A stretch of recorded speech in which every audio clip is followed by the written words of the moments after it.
Dan nampaknya pesertanya sama ini dengan mata kuliah penologi dan pemasyarakatan ya. Oke ya. Sesuai dengan jadwal saya lihat ada 3 kelas ini ya yang mengambil mata kuliah ini yang sama gitu ya. Yang pertama itu kelas B, lalu kelas kerjasama dan kelas PJJ gitu ya.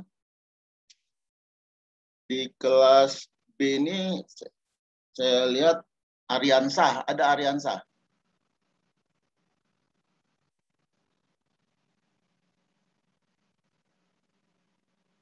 Halo Ariansah, ada Ariansah, gimana hadir ya? Tiara Berlian.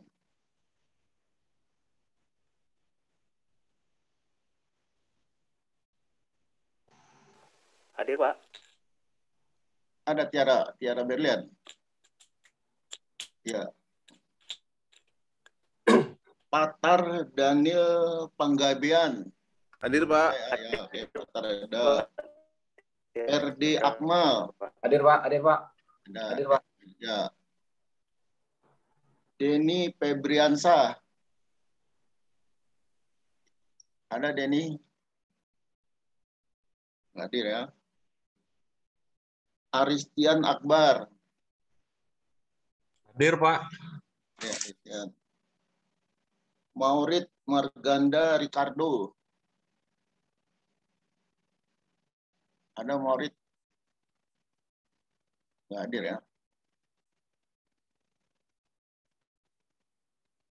Febriana Elizabeth.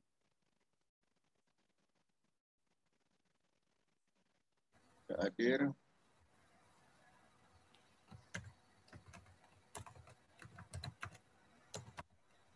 Denny Febriansah.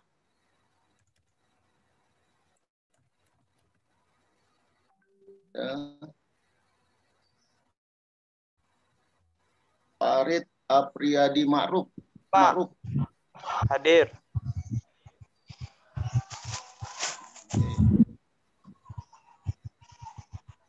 Yulianda Fikrian.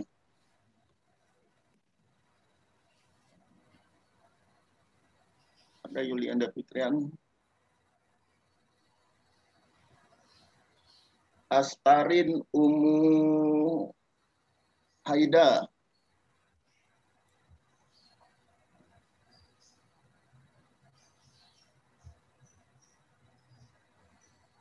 Prayoga Herianto.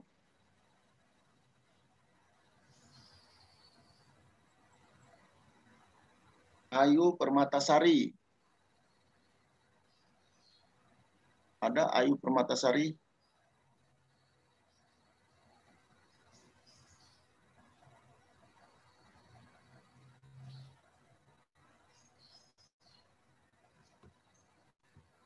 Muhammad Yusuf. Ada Muhammad Yusuf?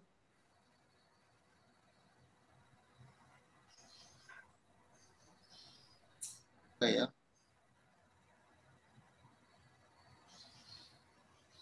Katrina Febriani Pratiwi.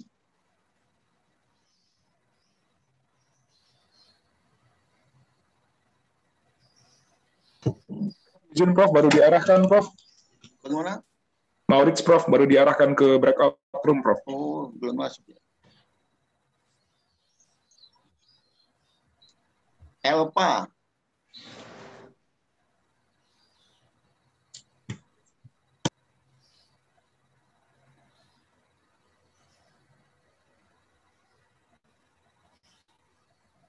Nanda Puspita Dewi. Hadir, Prof. Hadir, Prof. Ya, ya.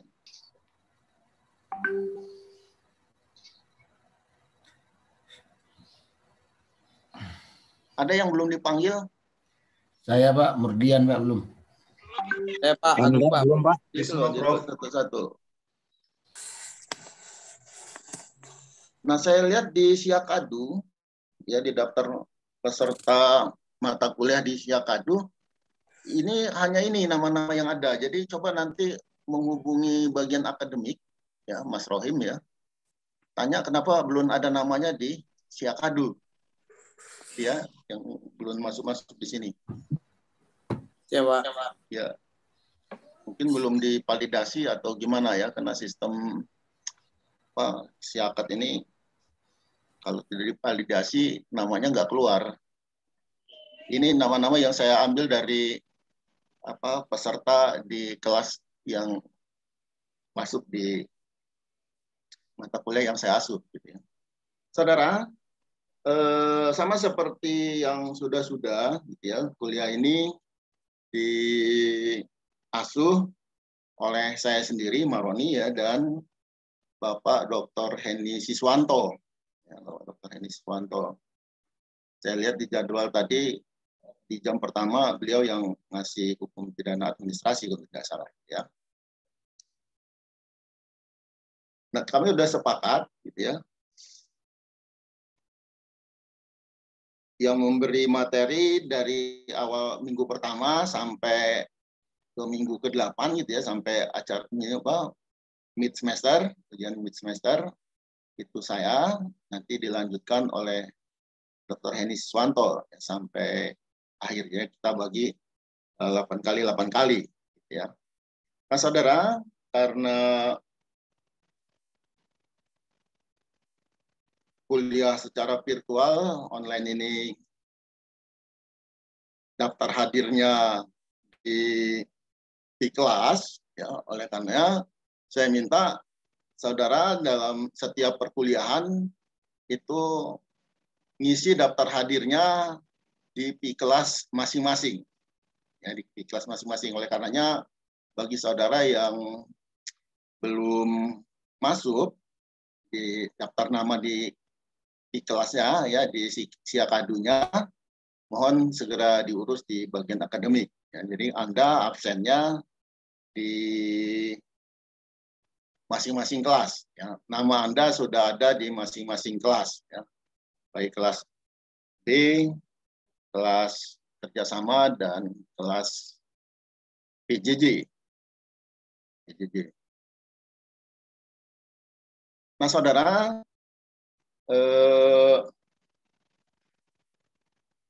perkuliahan kita, metode perkuliahan kita, ya, selain kita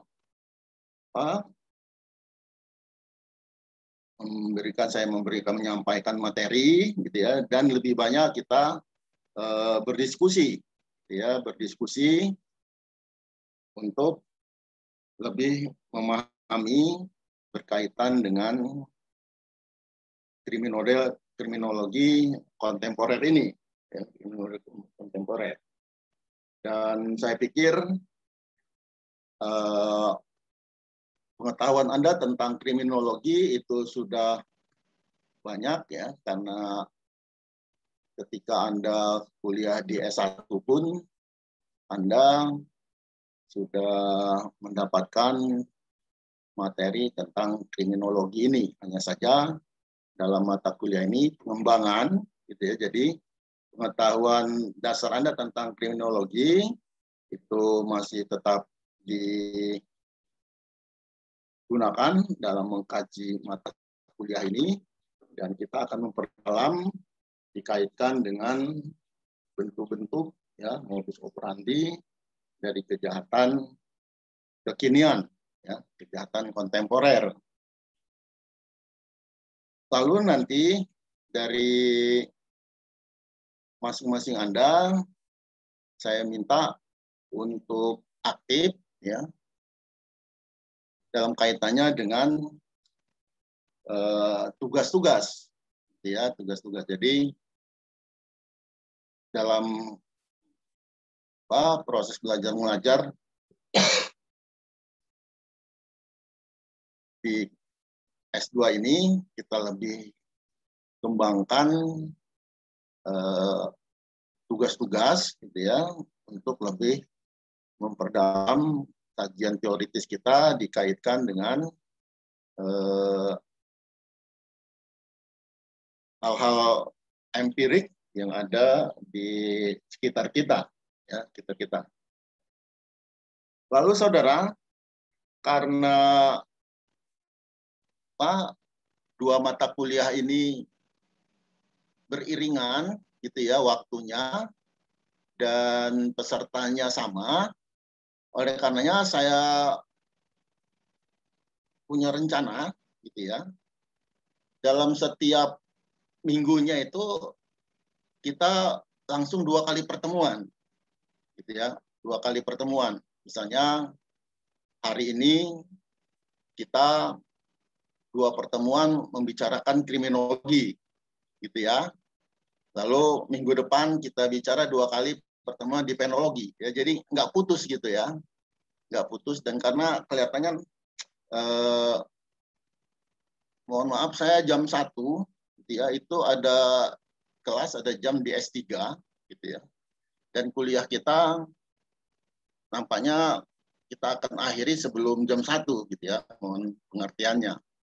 Dan kita juga mau sholat juga kan gitu ya. Waktu kuliah kita mungkin sampai jam 12:30 lah gitu ya. Tapi kita anggap itu 2 kali pertemuan dalam 1 mata kuliah gitu ya. Namun absennya itu tetap menggunakan di dua mata kuliah itu ya setiap minggunya.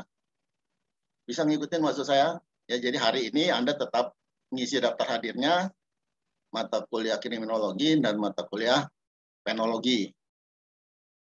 Gitu ya.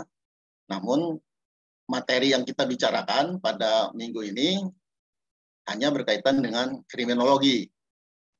Minggu depan baru kita bicara tentang penologi, tapi Anda juga ngisi hadirnya, daftar hadirnya di mata kuliah kriminologi dan mata kuliah penologi ya, hanya masalah teknisnya saja.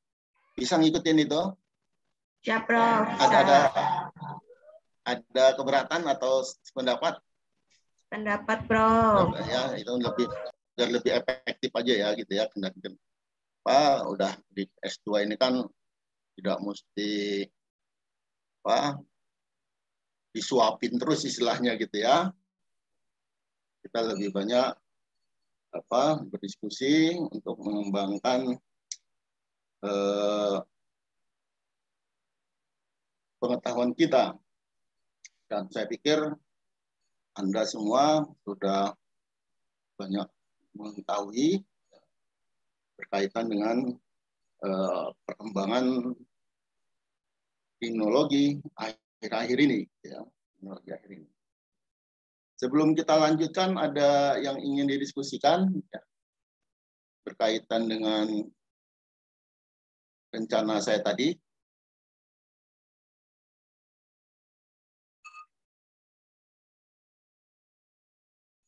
Dan tolong ada koordinatornya ya, ada ketua kelasnya untuk memudahkan koordinasi di mata kuliah ini. Cukup gabung satu, kita buat grup WA mata kuliah kriminologi ya, dan penologi ya, karena punya sama ya, pesertanya sama untuk memudahkan. Siapa yang berkenan jadi ketua kelasnya istilahnya?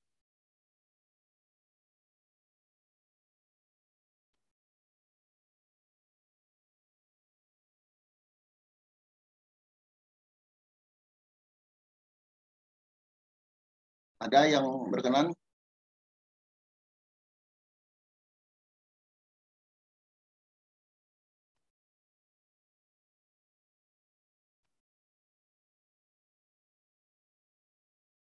Waktu semester lalu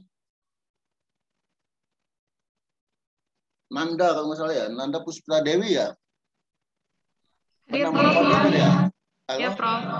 Anda ya, tolong dikoordinir ya. Baik, Prof. Dibuatkan grup WA-nya ya, di kelas ini untuk memudahkan kalau ada informasi-informasi yang perlu disampaikan. Baik, Prof. Ya. Berarti Prof nanti masuk ke dalam grup juga, ya? Iya, Atau- masukin aja, nggak apa-apa ya. Oke, baik. Saya dan Pak Heni ya. Baik, Prof. Nah itu ya saudara, jadi setiap minggu kita substansinya satu mata kuliah, namun Anda absen di kelasnya di 2 mata kuliah setiap minggunya, gitu ya. Itu untuk kepentingan administrasinya.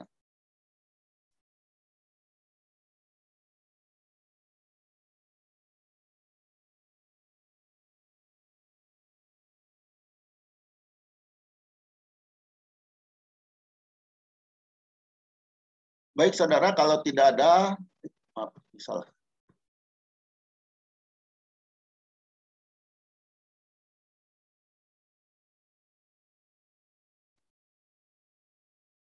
Yang ingin ditanyakan, kita mulai saja perkuliahan kita. Saudara, sesuai dengan jadwal, pada semester ini kita bertemu mengkaji dalam mata kuliah kriminologi kontemporer. Ya.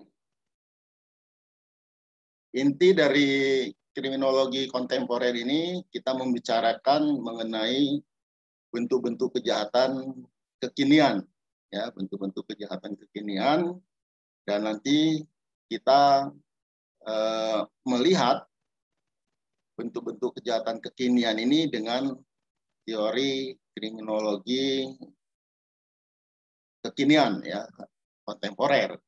Ya. Nah, sebagai pengantar, ya, sebagai pengantar, seperti yang sudah Anda ketahui, kita bicara mengenai kriminologi, berarti kita akan mempelajari ilmu pengetahuan tentang kejahatan, ya, ilmu pengetahuan tentang kejahatan.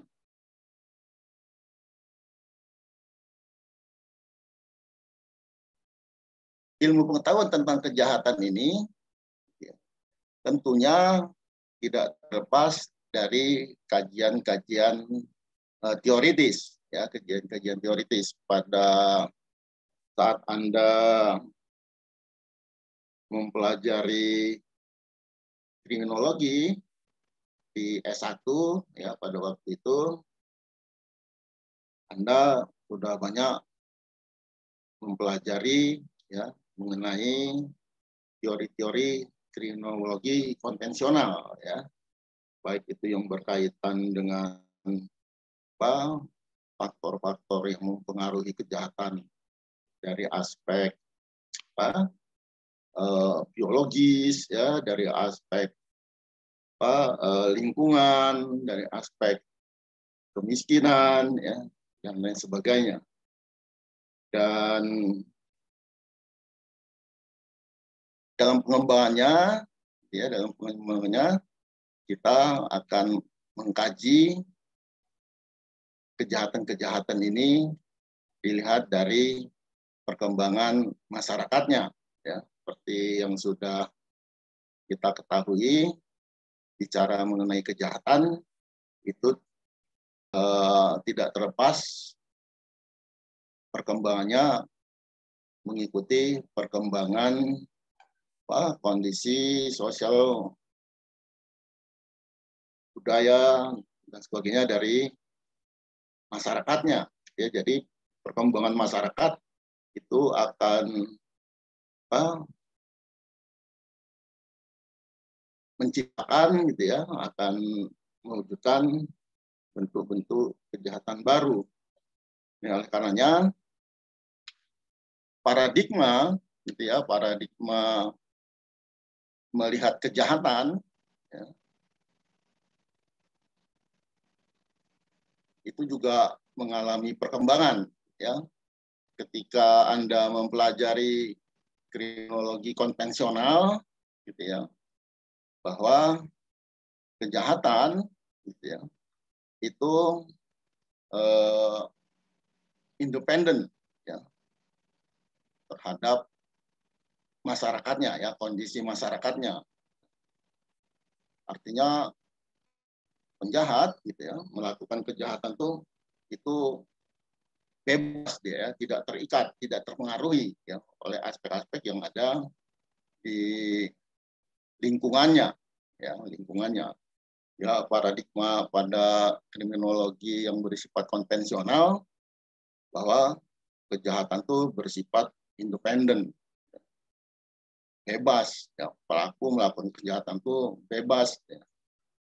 Namun di dalam pengembangannya ternyata bahwa kejahatan dan kondisi masyarakat itu tidak independen ya, dependent variabel gitu ya. Kejahatan juga muncul dipengaruhi dengan kondisi masyarakatnya ya, kondisi masyarakatnya.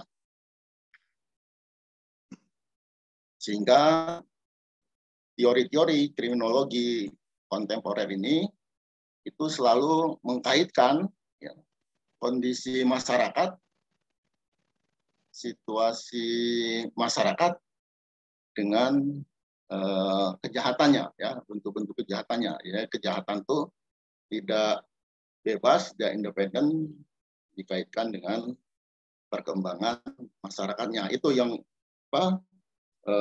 prinsip atau paradigma, perubahan paradigma terhadap kejahatan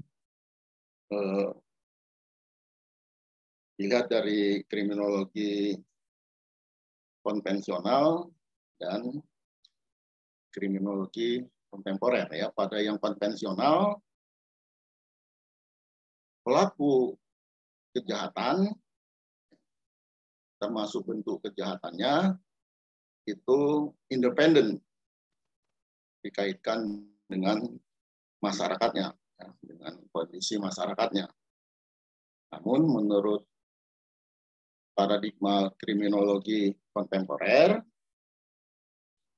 pelaku kejahatan termasuk bentuk kejahatan itu tidak independen ya, dikaitkan dengan perkembangan atau kondisi masyarakatnya. Ya. Dengan perkataan lain, kondisi masyarakat itu mempengaruhi terhadap pelaku kejahatan dan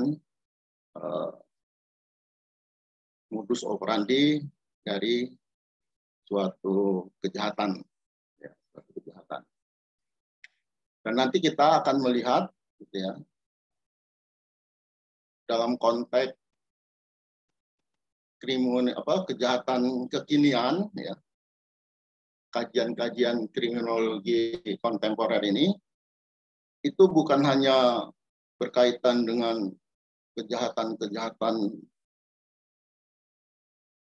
kontemporer atau kejahatan-kejahatan kekinian secara absolut gitu ya, secara mutlak gitu ya, tetapi kita juga bisa melihat adanya perkembangan kejahatan-kejahatan konvensional, namun dengan adanya perkembangan teknologi ya, perkembangan teknologi itu menciptakan modus baru dari kejahatan-kejahatan konvensional itu. Ya, kejahatan-kejahatan konvensional. Sebagai contoh misalnya dengan perkembangan teknologi informatika, gitu ya, informatika, kejahatan-kejahatan konvensional seperti pencemaran nama baik, ya, kejahatan-kejahatan yang bersifat privasi, yaitu dengan menggunakan sarana teknologi, ya, dengan menggunakan sarana teknologi, maka muncul model-model kejahatan kekinian, ya, kejahatan kekinian seperti bentuk-bentuk pelanggaran terhadap undang-undang IT ya, dan sebagainya. Ya, ada cybercrime gitu ya, yang modus operandinya berkembang tapi substansi dari kejahatannya itu masih seperti yang lama, hanya dengan menggunakan sarana teknologi itu lebih modus operandinya lebih berkembang dan lebih secara kuantitatif maupun kualitatifnya itu lebih meningkat. Atau misalnya dengan kemajuan teknologi, sekarang kejahatan-kejahatan yang berkaitan dengan pencurian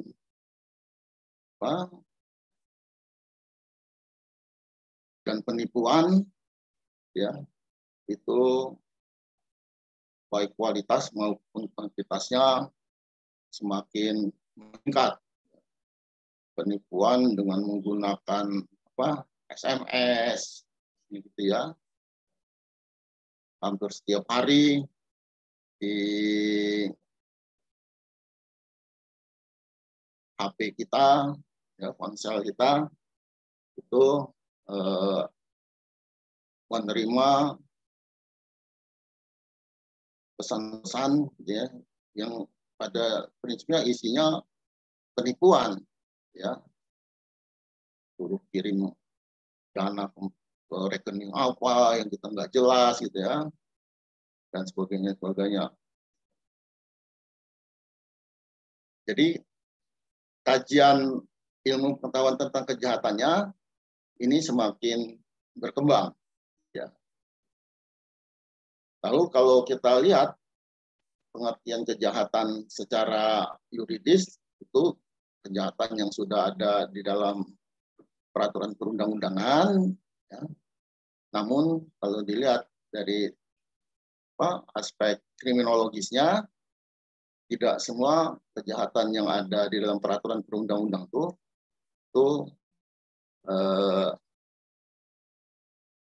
tidak semua kejahatan yang ada di masyarakat itu identik, ya, dengan kejahatan yang ada di dalam peraturan perundang-undangan.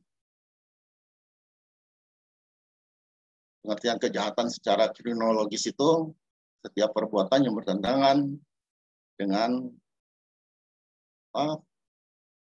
kesusilaan,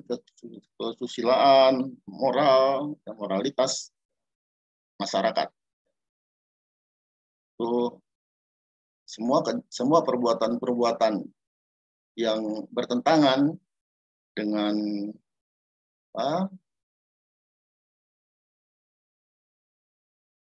moralitas masyarakat, ya, itu dianggap sebagai kejahatan.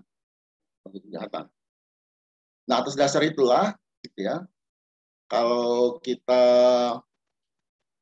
melihat, gitu ya, rumusan kriminologi yang dikembangkan, gitu ya, oleh Sutherland,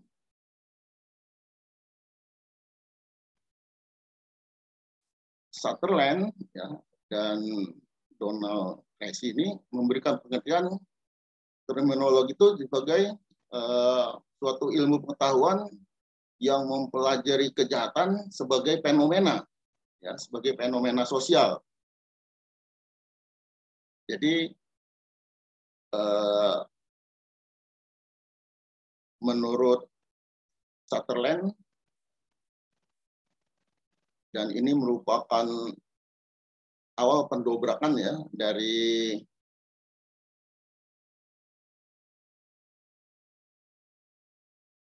kriminologi kontemporer, ya, di mana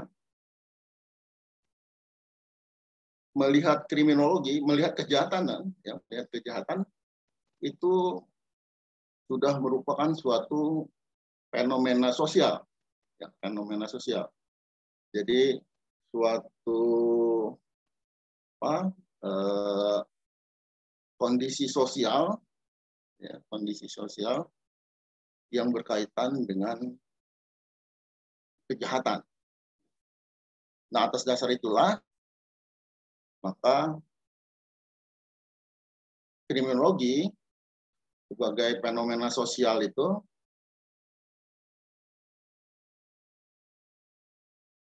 dibagi dalam 3 cabang ilmu utamanya. Ya, yang pertama itu sosiologi hukum, yang karena dia berkaitan dengan fenomena sosial. Lalu etiologi kriminal dan penologi nanti yang akan kita pelajari pada mata kuliah berikutnya, ya. Nah, sosiologi kaitannya dengan sosiologi hukum, ya, kaitannya dengan kejahatan ini yaitu mempelajari kejahatan sebagai tindakan, ya, yang oleh hukum diancam dengan sanksi.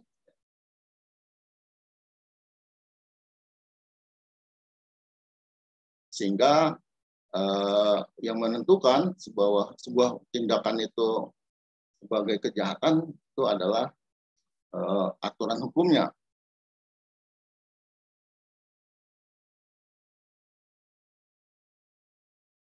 Oleh karenanya nanti kita mempelajari teori labeling gitu, ya, dan dikaitkan dengan perkembangan hukum pidana saat ini, kejahatan-kejahatan yang diformulasikan, ya, tindakan sebagai kejahatan, ya, yang diformulasikan oleh hukum ini lebih kita kenal dengan hukum pidana administrasi, ya, hukum pidana administrasi. Dan perkembangan hukum pidana administrasi dewasa ini itu begitu pesat karena nampaknya dengan kemajuan teknologi di satu sisi, lalu prinsip-prinsip hukum pidana administrasi di sisi yang lain, kejahatan-kejahatan kontemporer itu menggunakan modusnya itu dalam kegiatan-kegiatan yang bersifat administratif, ya, Oleh karenanya, hukum pidana administrasi saat ini itu begitu berkembang, ya. Walaupun pada awalnya bicara mengenai hukum pidana administrasi itu adalah hukum pidana yang berada, ya, di dalam aturan-aturan hukum non pidana, maksudnya berkaitan dengan kegiatan-kegiatan administrasi dan kejahatan, ya, yang diatur di dalam hukum pidana administrasi itu bersifat wet delicten, ya, bersifat wet delicten, bukan reh delicten. Ada yang masih ingat perbedaan antara reh delicten dan wet delicten?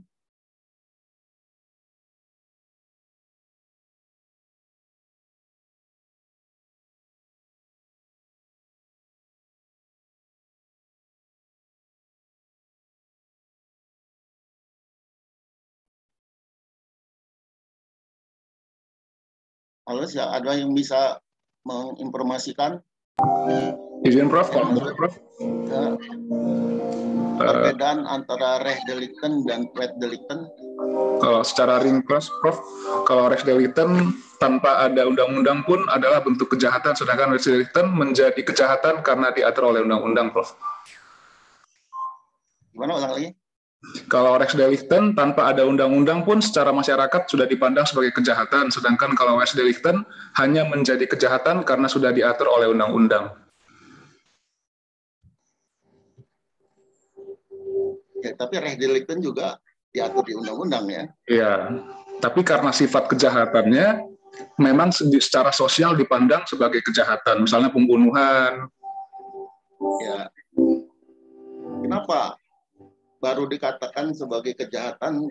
Dia dikatakan karena diatur undang-undang, ya, undang-undang yang menentukan, ya, seperti sosiologi hukum ini, ya, yang menentukan bahwa suatu perbuatan itu sebagai kejahatan karena hukum yang menentukannya, ya, bukan dari aspek masyarakatnya, ya, dari moralitas masyarakatnya, sehingga dia dikatakan wet delicten, ya, bukan reh delicten.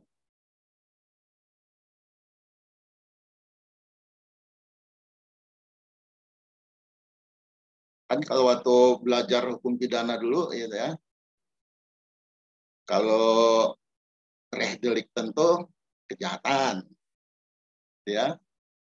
Kalau wet delicten pelanggaran, ya. Sehingga dikatakan kalau tindak pidana yang ada di buku 2 KUHP itu reh delicten, kejahatan, gitu ya. Terus kalau di buku 3 KUHP-nya itu dikatakan sebagai wet delicten, ya, pelanggaran. Nah, ini pada prinsipnya karena perbuatannya itu, ya, dia masuk dalam kategori pelanggaran yang kualifikasi, ya, kualifikasi dari bentuk-bentuk penodaan terhadap kepentingan hukum masyarakat itu rendah, kecil, gitu ya, pelanggaran. KUHP kita membedakan antara kejahatan dan pelanggaran, ya. Nah, tindak lanjut dari itu, ya, kalau kejahatan, fungsi hukum pidananya itu bersifat primum, remedium, gitu ya, di depan, gitu ya. Sedangkan yang pelanggaran, fungsi hukum pidananya bersifat ultimum remedium, gitu ya, ultimum remedium. Ya, dia sebagai pelengkap saja, ya, upaya terakhir, ya, upaya terakhir. Nah, kondisi seperti ini, ya, sebagai ultimum remediumnya ini, ya, dan bersifat pelanggarannya ini yang dalam perkembangannya saat ini dimanfaatkan oleh modus operandi dari kejahatan-kejahatan yang bersifat kontemporer ini, ya, bersifat kontemporer, dengan dalih administratif, ya, dengan dalih prosedural, ya, pelanggaran prosedural. Namun pada prinsipnya, secara hakikinya dia merupakan kejahatan yang extraordinary, ya. Sebagai contoh misalnya kejahatan perbankan, gitu ya, kejahatan perbankan. Kita kenal ada BMPK, gitu ya, batas maksimum pemberian kredit, gitu ya. Kita secara awam, ya, kita tidak tahu ini mengapa ada ketentuan BMPK, batas maksimum pemberian kredit, yang apabila dilewati, dilanggar, itu merupakan suatu kejahatan perbankan, kejahatan perbankan. Nah, ternyata secara empiriknya praktek perbankan itu mengalami perkembangan, ya, dengan kemajuan teknologi, kemajuan masyarakat, modernisasi dan sebagainya, ya. Praktek perbankan itu mengalami perubahan, di mana kalau dahulu fungsi bank itu hanya menerima, ya, dan menyalurkan, dana masyarakat, ya. Dia sebagai agen aja, sebagai penyelenggara, ya, fungsi bank itu sebagai penyelenggara.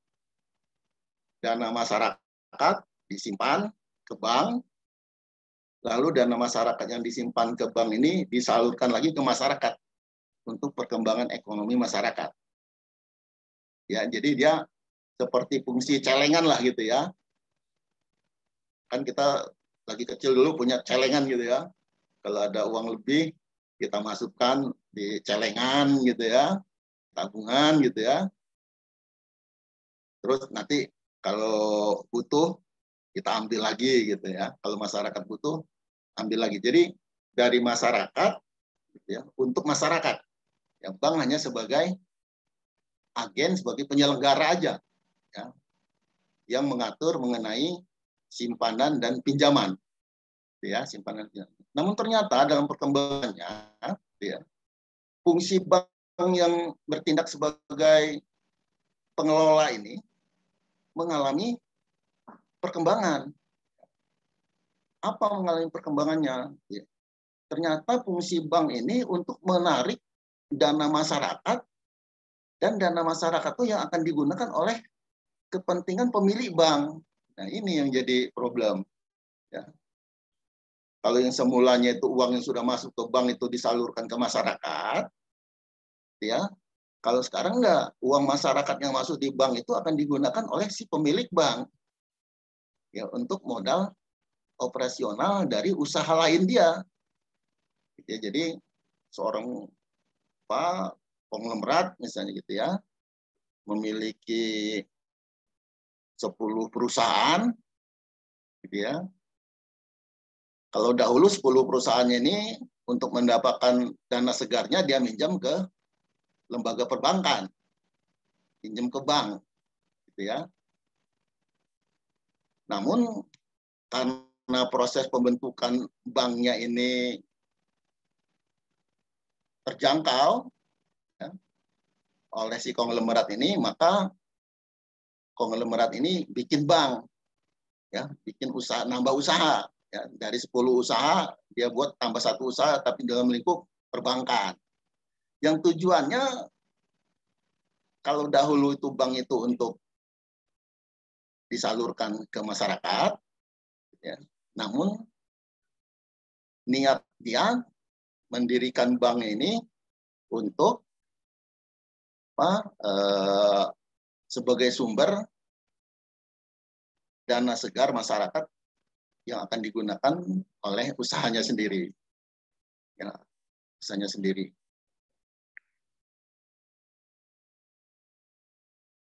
Padahal dana masyarakat yang masuk di bank tadi itu, kalau banknya kolab, gitu ya, kalau banknya bangkrut, ya, itu menjadi tanggung jawab negara. Ya, sekarang sedang gencar-gencarnya pemerintah menyita ya, aset BLBI.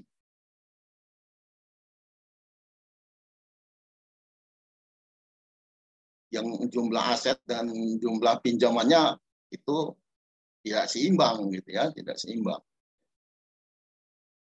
Nominal pinjaman negara ya, kepada BLBI-nya begitu besar ya, sedangkan aset yang akan disita dari para pengemplang BLBI ini relatif kecil gitu ya. Nah, atas dasar itu gitu ya, maka diaturlah ya, diformulasikanlah tindak pidana perbankan dengan ketentuan batas maksimum pemberian kredit. Ya, berdasarkan ketentuan perbankan itu, dana masyarakat yang bisa digunakan untuk kepentingan sendiri itu tidak lebih dari 25%. Ya, 25%. Apabila lebih dari 25%, itu dianggap suatu kejahatan. Ya, suatu kejahatan. Ini gambaran gitu ya. Gambaran adanya perkembangan ya. Perkembangan modus operandi dari wet delicten ini ya, yang digunakan para pelaku kejahatan ya, dengan memanfaatkan situasi, kondisi, perkembangan masyarakat di satu sisi dan perkembangan kemodernisasi di sisi lainnya. Dengan perkataan lain, sosiologi hukum yang mempelajari kejahatan sebagai tindakan ya oleh hukum ini diformulasikan oleh hukum itu juga mengalami perkembangan, ya, mengalami perkembangan. Sampai sini ada yang ingin dikomentari ya, berkaitan dengan berkembangnya kejahatan ya, yang memanfaatkan ya, kondisi-kondisi sosial ekonomi masyarakat ya, yang semula sebagai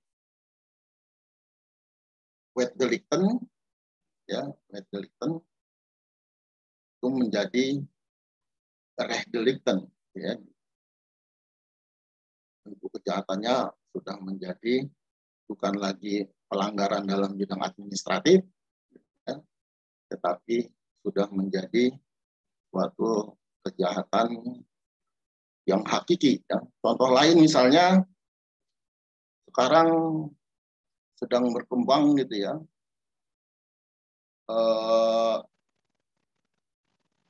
nikah kontrak ya, nikah kontrak ya, dengan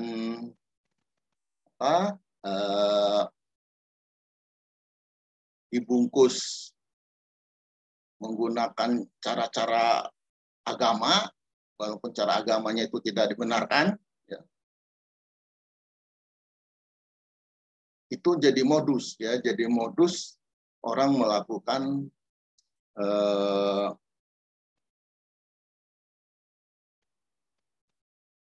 kejahatan dalam bidang kesusilaan ini. Ada yang punya komentar kaitannya dengan perkembangan nikah mut'ah ini ya, nikah kontrak ini dikaitkan dengan kejahatan kesusilaan. Siapa yang bisa memberikan komentar? Ini ada perkembangan gitu ya, yang dia secara administratif gitu ya, secara administratif dia ikuti gitu ya. Saya pernah dapat cerita ada orang dia nikah kontraknya itu ada surat nikah, tapi surat nikahnya bersifat itu aspal ya, asli tapi palsu.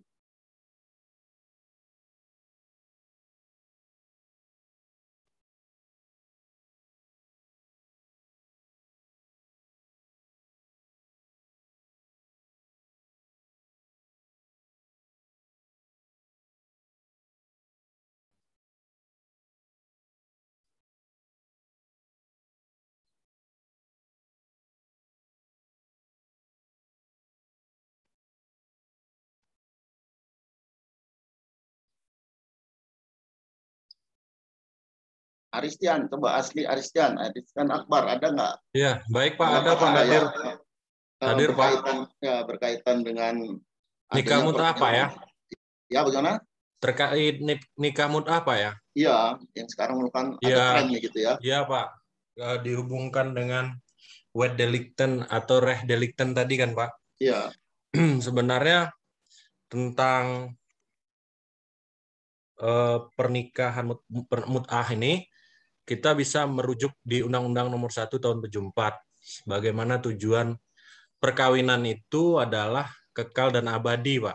Jadi tidak dikenal atau dianggap batal demi hukum apabila pernikahan itu dibuat masa waktunya atau dibikin seperti kontrak-kontrakan. Ya udahlah 3 bulan kita nikah, setelah nikah nanti kita cerai. Kan itu sebenarnya bertentangan juga dengan nilai-nilai kehidupan di Indonesia kan Pak, nilai-nilai adat adat di Indonesia, dan itu juga menjadi tugas kalau di pengadilan, di kekuasaan kehakiman pasal 5 ayat 2, tugas hakim untuk menggali nilai-nilai yang hidup dalam masyarakat, dan itu juga bertentangan gitu kan. Nah, berkaitan dengan itu sudah jelaslah dari sisi kemasyarakatan kita pun menolak dan tidak mengenal istilah nikah mut'ah, Pak. Dan tidak diakui. Lain lagi halnya apabila bicara bagaimana kalau dokumennya palsu. Nah, selama ini kalau dapat gambaran modus operandi pernikahan mut'ah ini, bahkan bukti-bukti suratnya itu asli, Pak, KUA-nya, tapi nanti kita harus cerai bahkan bisa dimodifikasi sedemikian rupa kejahatan itu ditutupi seolah-olah tidak terjadi kejahatan gitu, Pak. Apalagi ya, seperti yang Bapak bilang itu ada motif yang berbeda lagi, bahkan dibikin surat palsu. Nah, itu udah berlapis, Pak. Kejahatannya udah beda lagi yang dapat kita pidana yang terjadi itu lain lagi, dia memalsukan dokumen negara kan, begitu Pak. Begitu aja pendapat saya, Pak. Nah, dikaitkan dengan kejahatan konvensional. Ya, kejahatan konvensional apa nih yang berkaitan dengan nikah kontrak nih? Kalau kejahatan konvensional atau yang kejahatan yang sering kita temui kalau konvensional ya paling itu untuk menjadi modus apa ya Pak namanya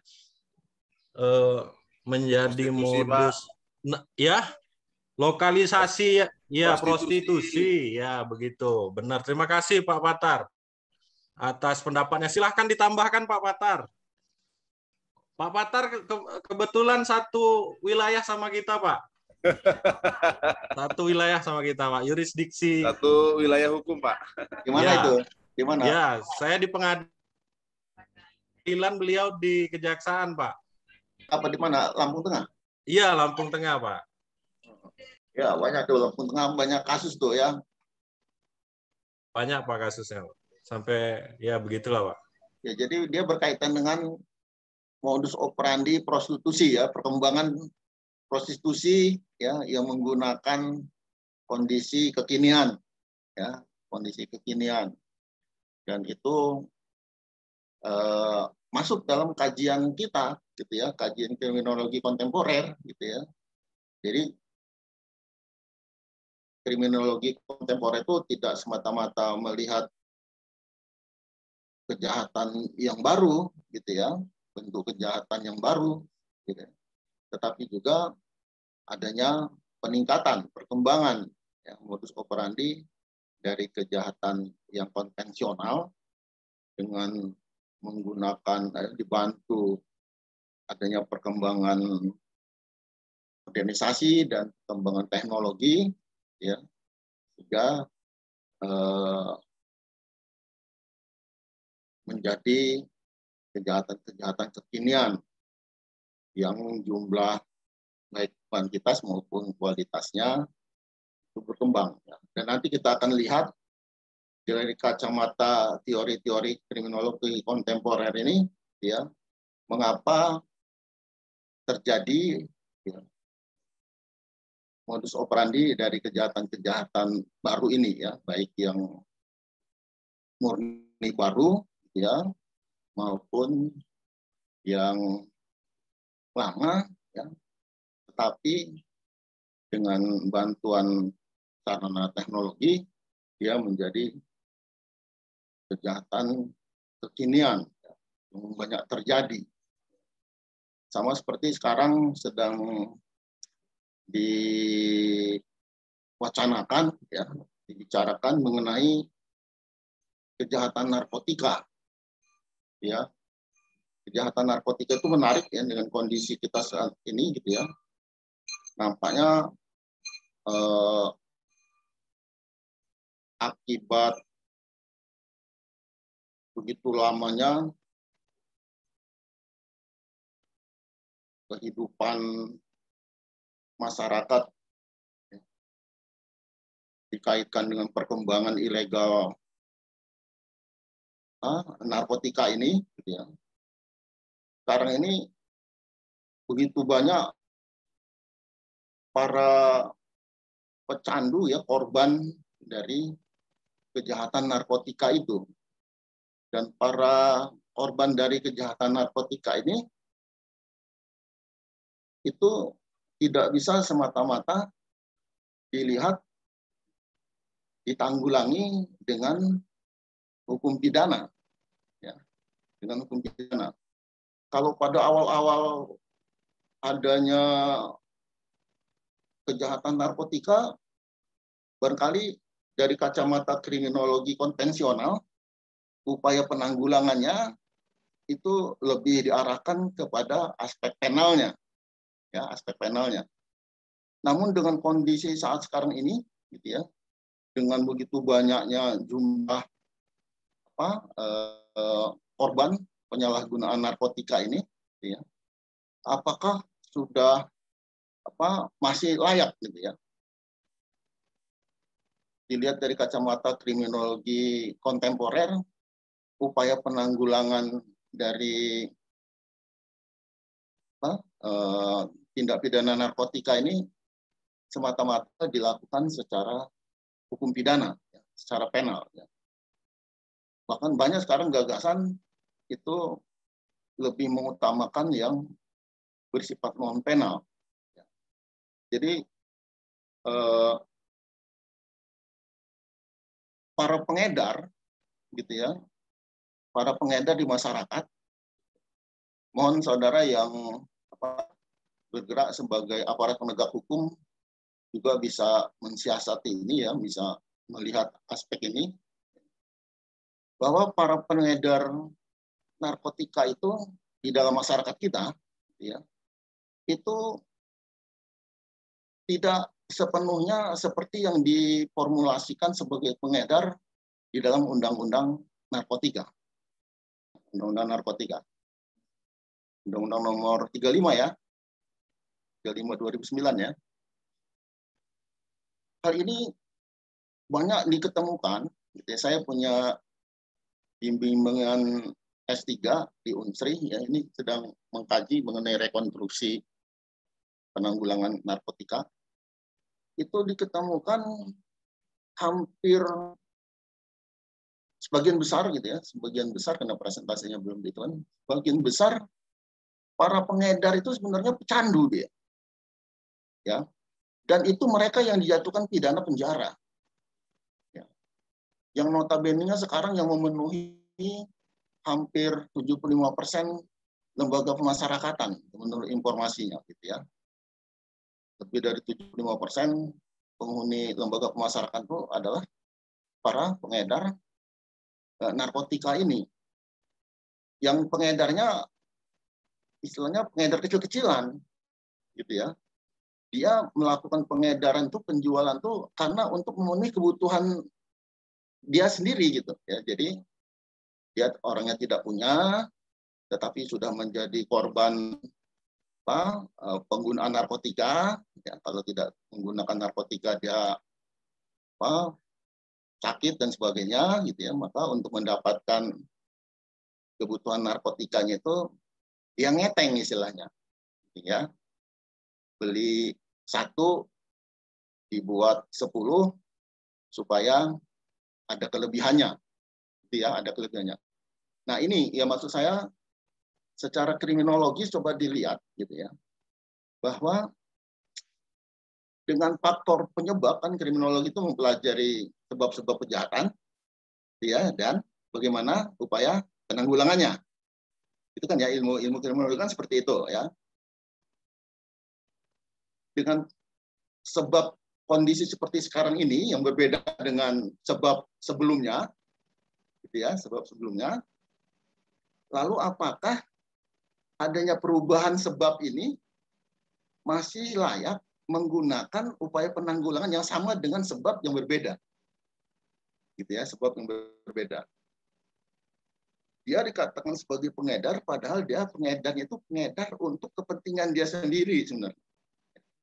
Dengan perkataan lain, kalau dia ada yang bisa memenuhi kebutuhannya, ya, bisa memenuhi kebutuhannya, dia tidak menjadi pengedar. Gitu. Bisa ngikutin maksud saya? Itu ya.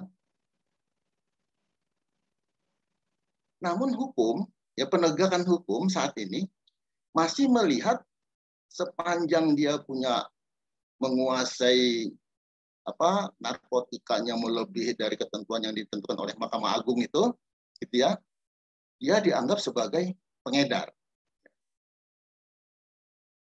Dianggap sebagai pengedar. Nah, pengedar seperti yang diformulasikan oleh Undang-Undang Narkotika. Ya. Di Undang-Undang Narkotika itu tidak membedakan pengedar itu pengedar yang bagaimana, ya. Nah, oleh karena hakim, ya, seperti yang dikatakan Aristian tadi itu punya kewajiban untuk menggali, mempelajari ya nilai-nilai ya. Artinya hakim yang punya ilmu istilahnya gitu ya, itu perlu melakukan istihad nih ya, lalu melakukan penemuan hukum ya, penemuan hukum bahwa pengedar itu ternyata punya klasifikasinya gitu. Ya. Pengedar itu di dalam masyarakat kita gitu ya, itu punya klasifikasi. Klasifikasinya ada memang pengedar kakap ya, benar-benar pengedar ya untuk mencari keuntungan dan mempunyai motif-motif tersendiri. Tetapi ada pengedar yang cuma untuk memenuhi kebutuhannya.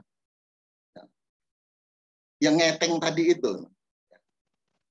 Nah, sehingga upaya penanggulangannya pun ini harus dibedakan. Ya. Harus dibedakan. Kalau dia disamakan, ya, maka dilihat dari aspek keadilannya tidak terpenuhi, lalu dilihat dari aspek tujuan pemidanaannya juga tidak terpenuhi. Ya. Dia orang sakit, gitu ya, untuk mendapatkan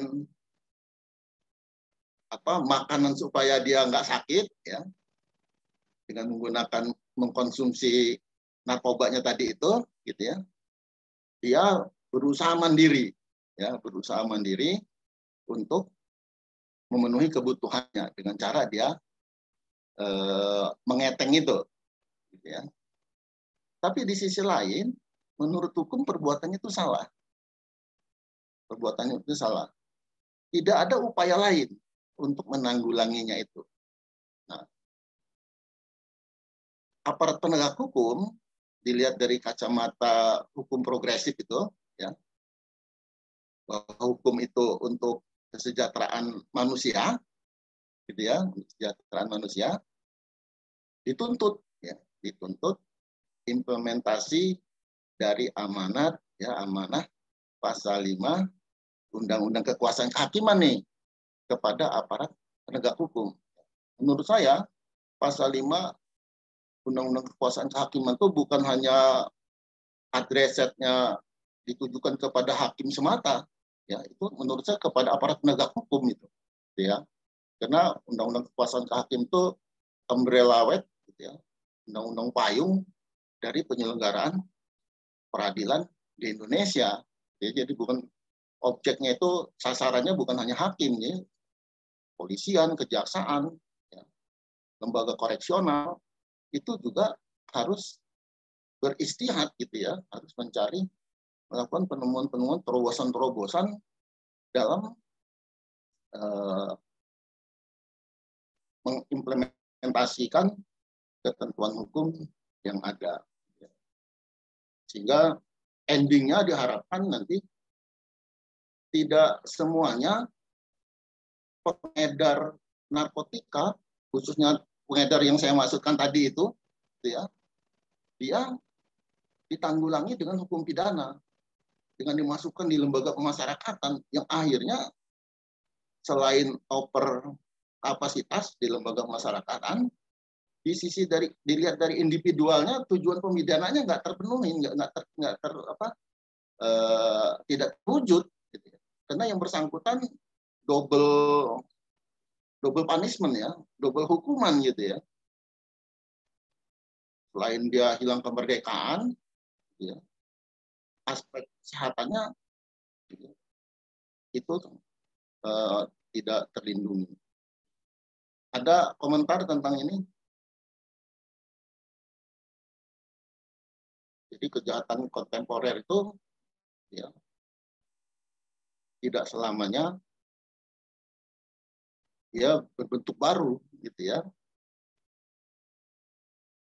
Kejahatan lama dengan perkembangannya menjadikan marak terjadi di masyarakat menjadi kejahatan dengan modus baru gitu.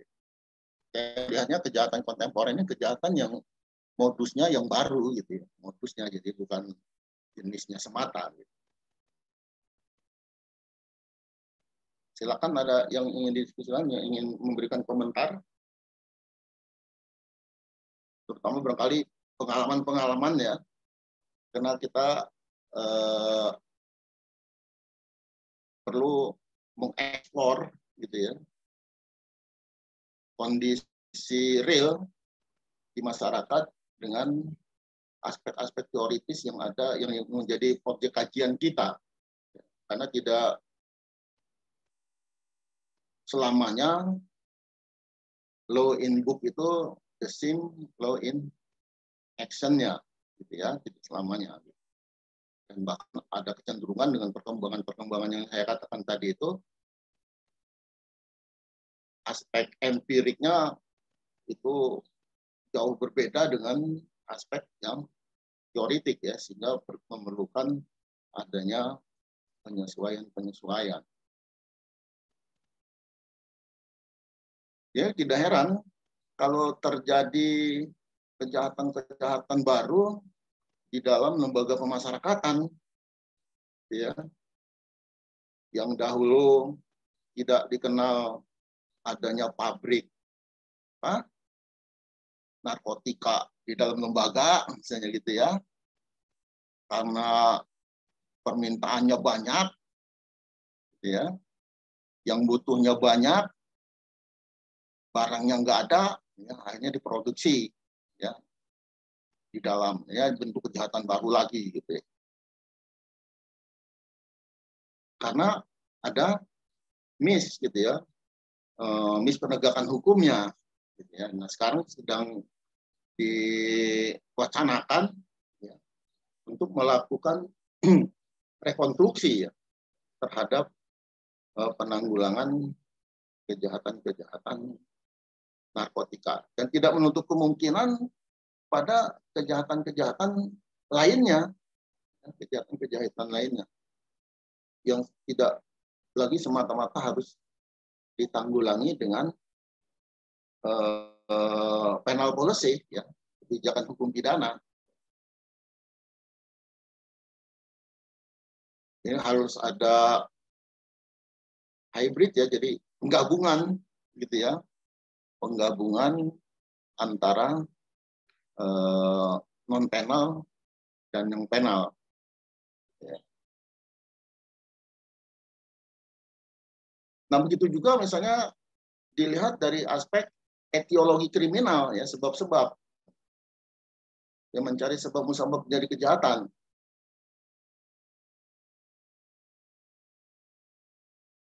Sebab-sebab kejahatan ini kalau dilihat dari kacamata kriminologi adalah aspek yang paling utama dibandingkan dengan harus upaya penanggulangannya. Jadi PR utama yang diberikan oleh kriminologi itu adalah bagaimana untuk menanggulangi sebab-sebab dari kejahatan ini, ya.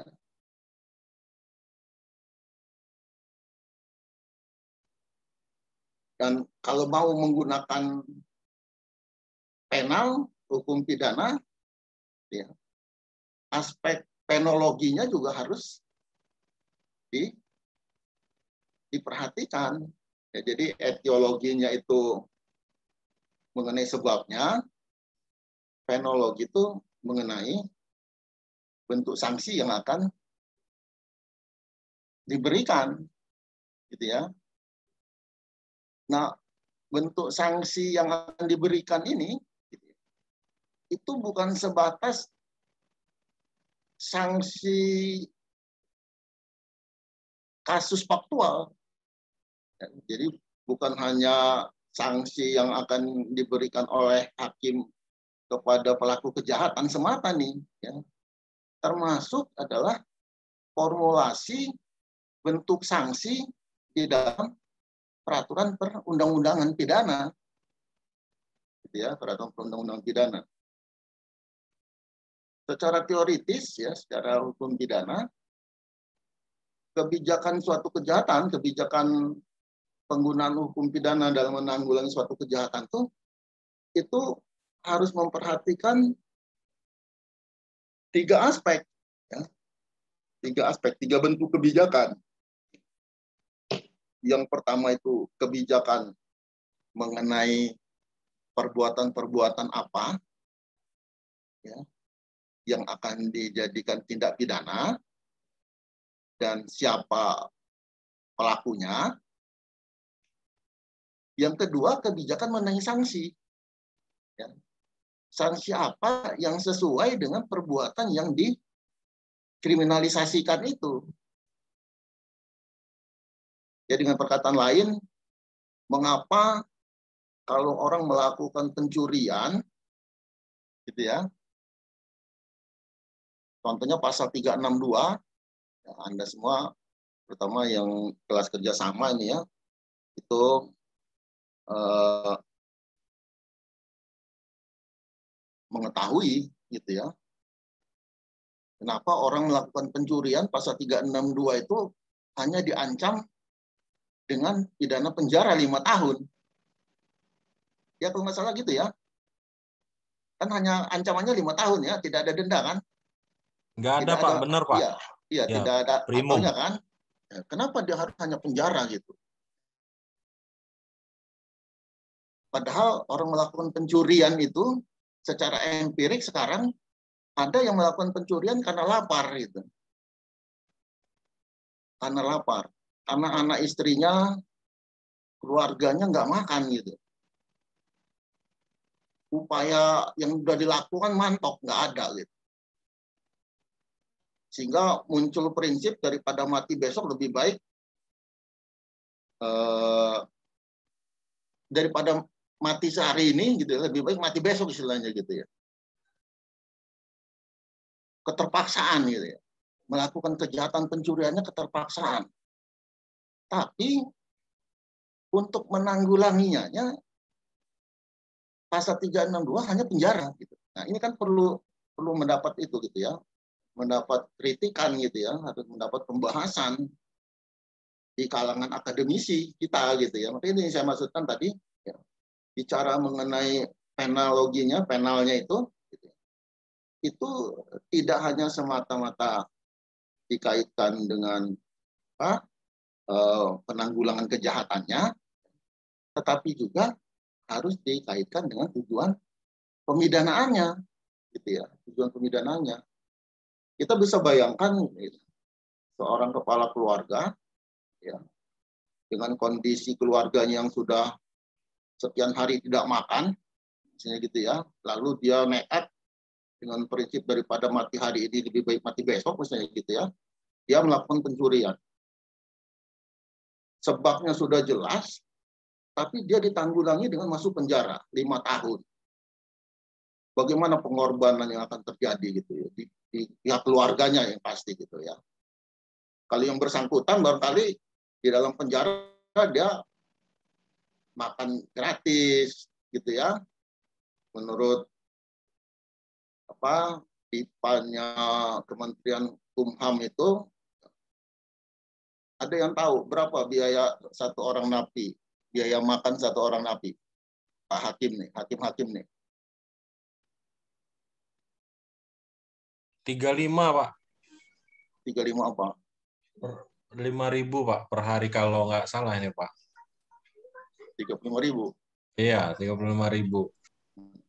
Bukan 30. Berapa ya? Berapa mana? Kamu? Berapa? Ayo cek di POK-nya lagi.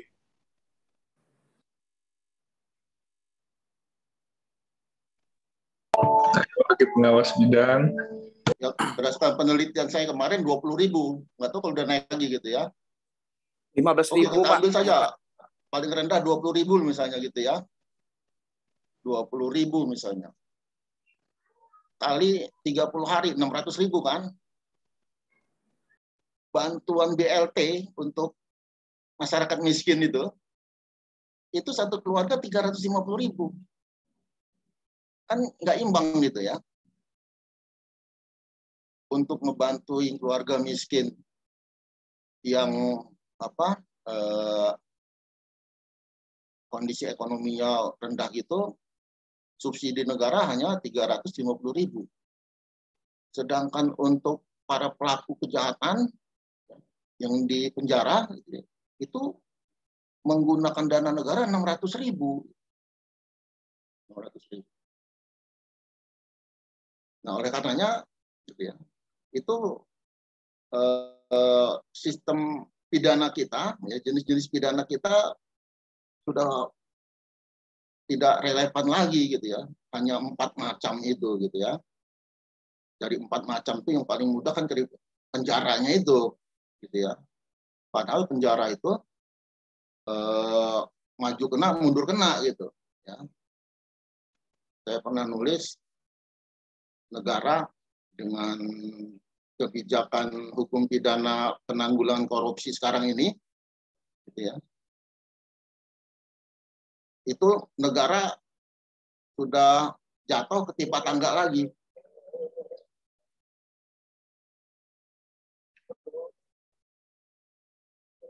Dikatakan jatuh ketimpa tangga, udah uang negara diambil sama koruptor, terus biaya untuk membuktikan koruptor itu menggunakan uang negara, ya kalau tidak salah satu kasus itu 200 juta kayak itu ya. Penyidikan penuntutan itu kan 200 juta. Uang negara lagi itu 200 juta. Nanti ketika udah terbukti masuk penjara, uang negara lagi tuh untuk membiayai koruptornya. Jadi negara dengan penal policy sekarang ini gitu ya, itu udah berlipat-lipat gitu ya, berlipat-lipat penderitaannya.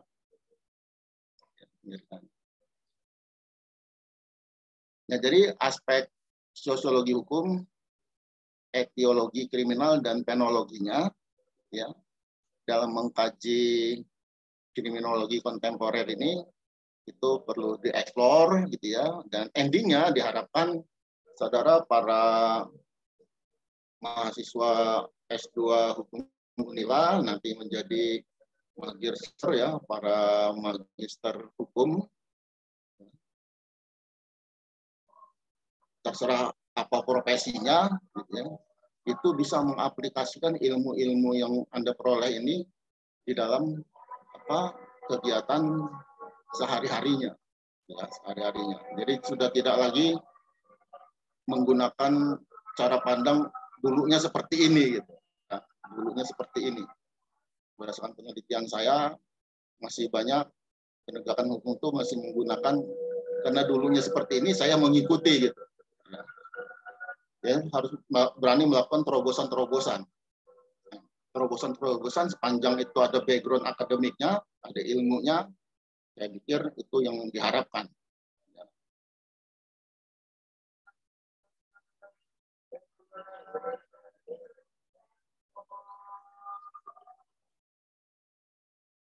Ada yang ingin didiskusikan ya? Kalau tidak ada, saya pikir kuliah awal kita cukup dulu, gitu ya.